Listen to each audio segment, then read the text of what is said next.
ಮರವಂತೆ ಉಡುಪಿ ಜಿಲ್ಲೆಯ ಪ್ರೇಕ್ಷಣೀಯ ಸ್ಥಳಗಳಲ್ಲಿ ಅಗ್ರಪಂಕ್ತಿಯ ಹೆಸರು. ರಾಷ್ಟ್ರೀಯ ಹೆದ್ದಾರಿಯ ಒಂದೆಡೆ ಅರಬ್ಬಿ ಸಮುದ್ರ, ಇನ್ನೊಂದೆಡೆ ಸೌಪರ್ಣಿಕಾ ನದಿ.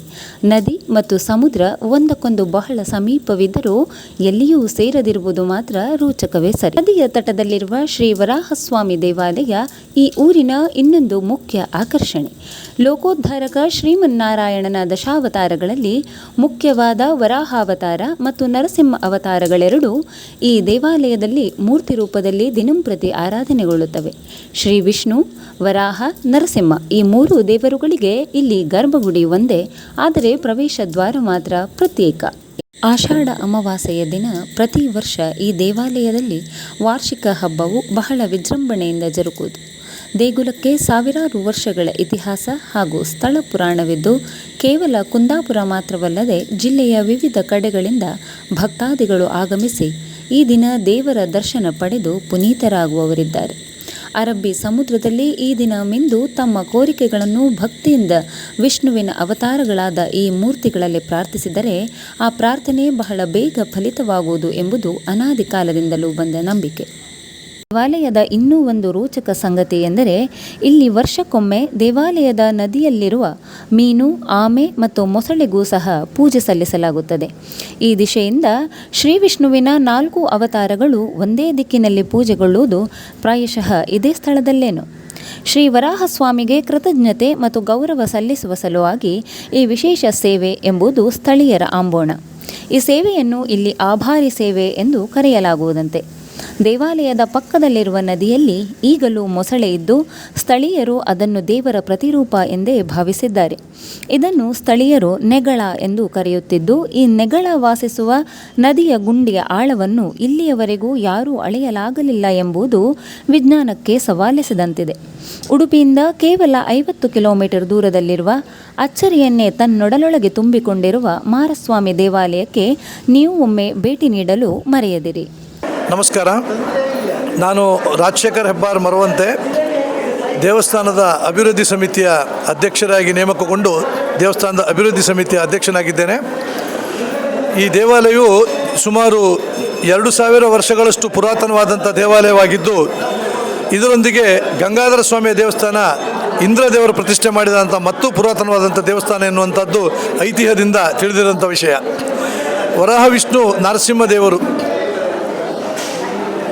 ರಾಜ ಒಬ್ಬ ದಿಗ್ವಿಜಯಕ್ಕೆ ಹೋಗಿ 18 ವರ್ಷಗಳ ಕಾಲ ಆತನಿಗೆ ಬರಲಿಕ್ಕಾಗದೆ ಮನೆಗೆ ಬಂದಾಗ ಅಂತಃಪುರದಲ್ಲಿ ರಾಣಿಯೊಂದಿಗೆ ಪರಪುರುಷನನ್ನು ನೋಡಿ ಕೋಪಗೊಂಡು ಅವನ ಕುತ್ತಿಗೆಯನ್ನು ಕಡ್ದಂಥ ರಾಜ ಎಚ್ಚರಗೊಂಡಾಗ ರಾಣಿ ಹೇಳ್ತಾಳೆ, ನಿಮ್ಮ ಮಗನನ್ನೇ ನೀವು ಕೊಂದ್ರಿ, ತುಂಬ ತಪ್ಪು ಮಾಡಿದಿರಿ ಅಂತೇಳಿ. ಆ ಪಾಪದ ಪ್ರಾಯಶ್ಚಿತ್ತಕ್ಕಾಗಿ ಕುಲಗುರುಗಳನ್ನು, ಕುಲಪುರೋಹಿತರನ್ನು ಕೇಳಿದಾಗ ಅವ್ರು ಹೇಳ್ತಾರೆ, ಮಹಾವಿಷ್ಣುವನ್ನು ಪರಿಪರಿಯಾಗಿ ಪ್ರಾರ್ಥನೆ ಮಾಡು, ಆತ ನಿನ್ನ ಪಾಪವನ್ನು ಪ್ರಾಯಶ್ಚಿತ್ತ ಮಾಡ್ತಾನೆ ಅಂತ. ಹಾಗೆ ಆತ ಮಹಾವಿಷ್ಣುವನ್ನು ಪರಿಪರಿಯಾಗಿ ಪ್ರಾರ್ಥಿಸಿದಾಗ ಮಹಾವಿಷ್ಣು ಆ ರಾಜನಿಗೆ ಹೇಳ್ತಾನೆ, ನಾನು ವರಾಹ ವಿಷ್ಣು ಮತ್ತು ನಾರಸಿಂಹನಾಗಿ ನಿಂತಹ ಸಮುದ್ರ ತಟದಲ್ಲಿರುವಂಥ ಕ್ಷೇತ್ರಕ್ಕೆ ಹೋಗು, ಅಲ್ಲಿ ಹೋಗಿ ನನ್ನನ್ನು ಆರಾಧನೆ ಮಾಡು ಮತ್ತು ನನಗೆ ಗುಡಿಯನ್ನು ಕಟ್ಟಿಸು, ನಿನ್ನ ಪಾಪ ಪರಿಹಾರ ಆಗ್ತದೆ ಅಂತೇಳಿ.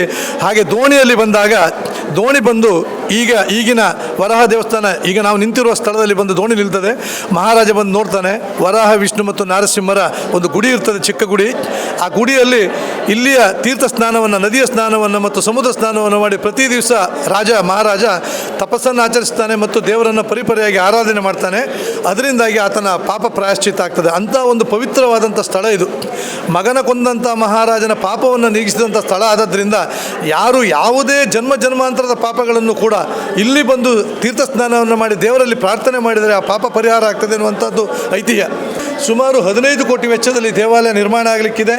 ಗರ್ಭಗುಡಿ ಎದುರಿಗೆ ತೀರ್ಥ ಮಂಟಪ ಮತ್ತು ಎಡನಾಳಿ, ಅದಕ್ಕೆ ಸಂಬಂಧಪಟ್ಟಂಥ ಚಂದ್ರಶಾಲೆ, ಪ್ರಾಕಾರ ಆದಮೇಲೆ ಹೊರಗಡೆ ಮರ್ಯಾದೆ ಎನ್ನುವಂಥದ್ದು ಶಾಸ್ತ್ರದಲ್ಲಿ ಹೇಳುವಾಗ ಮರ್ಯಾದ. ಇದಾದ ಮೇಲೆ ಈ ದೇವಸ್ಥಾನದ ಸುತ್ತಲೂ ಕೂಡ ಉತ್ತರ ಭಾಗದಲ್ಲಿ ಒಂದು ಸಭಾಭವನ ಬರ್ತದೆ, ದಕ್ಷಿಣ ಭಾಗದಲ್ಲಿ ಒಂದು ಭೋಜನ ಶಾಲೆ ಮತ್ತು ಆಗ್ನೇಯ ಭಾಗದಲ್ಲಿ ಅಡುಗೆ ಮನೆ ಮತ್ತು ದಕ್ಷಿಣ ಭಾಗದಲ್ಲಿ ಅರ್ಚಕ ವೃಂದರಿಗೂ ನೌಕರ ವೃಂದರಿಗೂ ಮನೆಗಳನ್ನು ಮಾಡುವಂಥ ಒಂದು ಪ್ಲ್ಯಾನನ್ನು ಈವಾಗಲೇ ನಕ್ಷೆಯನ್ನು ಸಿದ್ಧಪಡಿಸಿಕೊಳ್ಳಲಾಗಿದೆ. ಅದರೊಟ್ಟಿಗೆ ಗಂಗಾಧರ ದೇವಾಲಯವನ್ನು ಕೂಡ ಒಂದು ಶಿಲಾಮಯ ದೇವಾಲಯವನ್ನು ಮಾಡುವಂಥ ಒಂದು ನಿರ್ಧಾರವನ್ನು ತೆಗೆದುಕೊಂಡು ಅದಕ್ಕೂ ಕೂಡ ನಕ್ಷೆಯನ್ನು ಸಿದ್ಧಪಡಿಸಲಾಗಿದೆ. ಚಾಲುಕ್ಯ ಮತ್ತು ಚೋಳರ ಮಿಶ್ರ ಶೈಲಿಯಲ್ಲಿ ಈ ದೇವಾಲಯ ಮೂಡಿ ಬರಲಿಕ್ಕಿದೆ. ಈ ದಿನ ಬೆಳಿಗ್ಗೆ ಕರ್ಕಾಟಕ ಮಹೋತ್ಸವ ಈ ಶುಭ ಸಂದರ್ಭದ ಈ ದಿನ ಬೆಳಿಗ್ಗೆ ಶಾಸಕರಾದಂಥ ಶ್ರೀ ಗುರುರಾಜ್ ಗಂಟೆಹೊಳೆಯವರು ಬಂದು ಇಲ್ಲಿಯ ನೀಲಿನಕ್ಷೆಯನ್ನು ಅನಾವರಣಗೊಳಿಸಿದರು ಮತ್ತು ಮಾಜಿ ಶಾಸಕರಾದ ಶ್ರೀ ಗೋಪಾಲ್ ಪೂಜಾರಿಯವರು ಬಂದು ಮನವಿ ಪತ್ರವನ್ನು ವಿಜ್ಞಾಪನಾ ಪತ್ರವನ್ನು ಬಿಡುಗಡೆ ಮಾಡಿದರು. ನಾವು ಅಭಿವೃದ್ಧಿ ಸಮಿತಿಯವರು ಕಳೆದ 10 ತಿಂಗಳುಗಳಿಂದ ಇದು 9 ಮಾಗಣೆಯ ದೇವಸ್ಥಾನ ಆದ್ದರಿಂದ 9 ಮಾಗಣೆಯನ್ನು ಸಂಪರ್ಕ ಮಾಡಿ ಅಲ್ಲಿರುವಂಥ ಸುಮಾರು 10,280ಕ್ಕೂ ಹೆಚ್ಚು ಹಿಂದೂ ಕುಟುಂಬಗಳನ್ನು ನಾವಿಲ್ಲಿ ದೇವಸ್ಥಾನಕ್ಕೆ ನೇರವಾಗಿ ಅವರ ಸಂಪರ್ಕವನ್ನು ಕಲ್ಪನೆ ಮಾಡಿಕೊಂಡಿದ್ದೇವೆ. ಅವರೆಲ್ಲ ಡಾಟಾಗಳು ಅಂದರೆ ಅವರ ಫೋನ್ ನಂಬರ್ಸು ಅವರ ವಿಳಾಸಗಳೆಲ್ಲ ದೇವಸ್ಥಾನಕ್ಕೆ ಬಂದಿದೆ. ಎಲ್ಲರೂ ಸೇರಿ ಈ ದೇವಾಲಯವನ್ನು ನಿರ್ಮಾಣ ಮಾಡಬೇಕೆನ್ನುವಂಥದ್ದು ಸಂಕಲ್ಪ. ಯಾರೋ ಒಬ್ಬರಿಂದನೋ ಇಬ್ಬರಿಂದನೋ ಇದಾಗಬಾರ್ದು. ಹನಿ ಹನಿ ಗುಡಿಗಳ ಯಾಕಂತ ಹೇಳಿದರೆ ನಮ್ಮ ಹಿಂದಿನ ಜನ್ಮದ ಪಾಪಗಳನ್ನು ತೊಳೆದುಕೊಳ್ಬೇಕಾದ್ರೆ ದೇವಾಲಯಗಳಲ್ಲಿ ಆತನ ಹತ್ರ ಎಷ್ಟು ಸಾಧ್ಯ ಉಂಟು ಅಷ್ಟು ಅವನ ಯಥಾನ್ ಶಕ್ತಿ ಆತ ಅದರಲ್ಲಿ ಭಾಗವಹಿಸಿ ಎಲ್ಲರೂ ಪುಣ್ಯಭಾಜನರಾಗಬೇಕು ಅಂತ ವಿನಂತಿ ಮಾಡಿಕೊಳ್ತೇವೆ. ಮುಂದಿನ 3 ವರ್ಷದ ಅವಧಿಯಲ್ಲಿ ಈ ದೇವಾಲಯವನ್ನು ನಿರ್ಮಾಣ ಮಾಡಬೇಕೆನ್ನುವಂಥ ಹಂಬಲ ಮತ್ತು ಅಪೇಕ್ಷೆ ಈ ಸಮಿತಿಗಿದೆ.